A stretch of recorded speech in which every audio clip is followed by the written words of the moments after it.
The leading cause of unintentional death and injury, dismemberment, disfiguration is one thing: car accidents.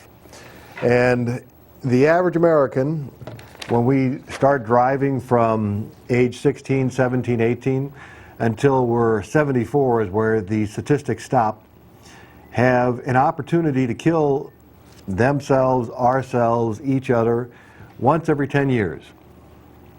When you are driving, this is the range of the statistic. It could be a bump in a parking lot at 5 miles an hour, or it could be a full head-on collision at 65 miles an hour. I don't know if you've had this experience or not, but I have in my younger days especially. I would walk by the front end of my car and I'd look at the tires and I'd say, gee, the inside of one tire is wearing out more than the other. Well, the same thing happens with our neck. We receive the trauma.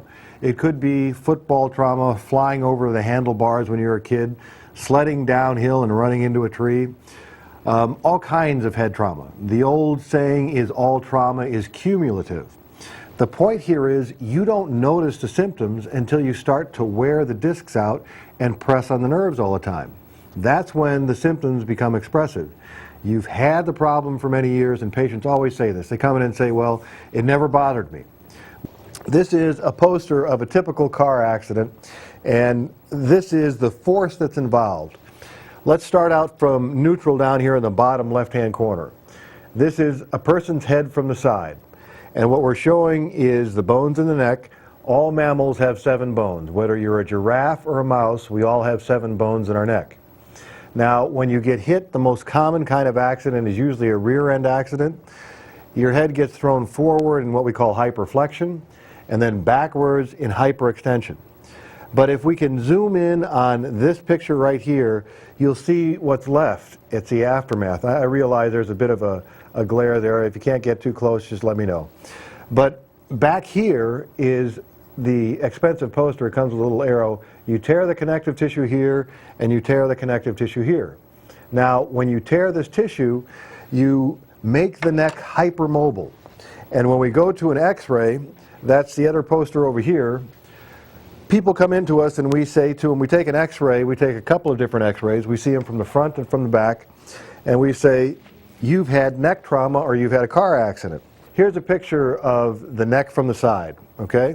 The 7 bones we showed you on the poster, they appear a little bit better on this particular poster. These are the spaces in between each bone. When somebody comes in and sees us after they've had whiplash trauma, they could have fallen out of a tree, they could have dived into a shallow pool, they usually have whiplash. This is what presents. The neck is straight. But the important thing is the discs haven't worn out yet. If you go down to the next picture down there, I don't know, can you zoom in on this poster any? I'll move over a little bit. Can you zoom in on this picture first? Wonderful. Now, as you see here, here are the disc spaces. These black things are the disc space. This is the back of the head. This is the corner of the jaw right here. In boxing, just incidentally, when somebody taps you in the jaw moves back this way, hits the first bone in the neck, that touches the spinal cord and you pass out. But here are the disc spaces that we're looking at. These are abnormal. When you're given this particular diagnosis, you already have a 15% spinal disability rating, because this neck will degenerate. And let me show you the next step down. If we can move the camera over this way just a little bit. Thank you, sir. Here are the disc spaces in a neck that's worn out, and this is the situation where we normally see patients come in and present to us. See the difference between this disc here and this disc? They're both thick and they're both fat, but this one here is worn out. That's when you're mashing on a nerve root. That's when you have a pinched nerve in your neck, and that's when your symptoms become expressive. Great. Here is the disc. Here is the nerve root that comes out. You can see it better on this one. Okay, Sam, you got me. All right. Now, if we move over to this one here, this is just about the same, but let me show you the inside. If you could just stay zoomed in, if you would, Sam, on this one right here, please. This is the disc right here, and this is the center of the disc. This is the ball bearing type of, thank you.